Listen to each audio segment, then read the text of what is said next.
হরে কৃষ্ণ। সুপ্রিয় সনাতনী সজ্জনগণ, বাংলাদেশ সম্মিলিত সনাতনী জাগরণ জোটের মুখপাত্র শ্রীপাদ চিন্ময় কৃষ্ণ সহ সকলের মিথ্যা মামলা প্রত্যাহারে এবং গোপীনাথ দাস ব্রহ্মচারী প্রভুর সুস্থতা কামনায় প্রদীপ প্রজ্বলন ও প্রার্থনা সম্পন্ন হল। ব্রহ্মচারী সহ অন্যান্য ভুক্তভোগীদের যে মিথ্যা মামলা দিয়ে হয়রানি করা হচ্ছে, পাশাপাশি তারা যে কারাগারে আটকে রাখছে মিথ্যা মামলা দিয়ে, তাদের অনতিবিলম্বে মুক্তির আশা এবং আমাদের গোপীনাথ বাবাজির সুস্থতা কামনা সহ দেশ ও বাসীর সুখ এবং শান্তি কামনায় আজকের এই প্রদীপ প্রজ্বলন অনুষ্ঠান। আমাদের এই অনুষ্ঠান আজকে আমরা ঢাকায় ঢাকেশ্বরী মন্দির থেকে শুরু করছি। এই ধারাবাহিকতায় আশা রাখি আমাদের সমগ্র বাংলাদেশ সহ সমগ্র বিশ্বে এটা চলমান থাকবে। পাশাপাশি আমাদের পরবর্তী প্রোগ্রাম 21 তারিখে এই ঢাকেশ্বরী মন্দিরে গণস্বাক্ষর, পাশাপাশি 28 তারিখে 3 ঘটিকায় প্রেস ক্লাবে আমাদের মুখে কালো কাপড় বেঁধে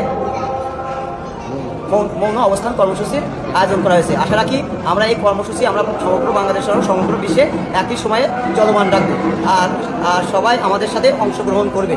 আমরা আরও বলতে চাই যে আমরা বাংলাদেশে হিন্দু মুসলিম বৌদ্ধ খ্রিস্টান সবাই একে অপরের সাথে মিলেমিশে বসবাস করতে চাই এবং যেভাবে বসবাস করে যাচ্ছি এভাবে যেন আমরা বসবাস করতে চাই, একে অপরের অনুষ্ঠানে অংশগ্রহণ করব।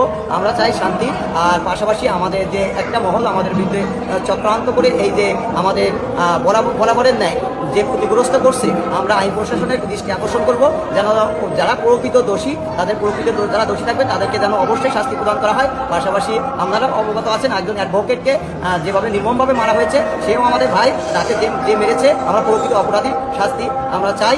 আমরা কখনোই বলবো না যে অপরাধীর শাস্তি চাই না, কারণ আমরা সর্বদাই শান্তির পথের প্রতীক।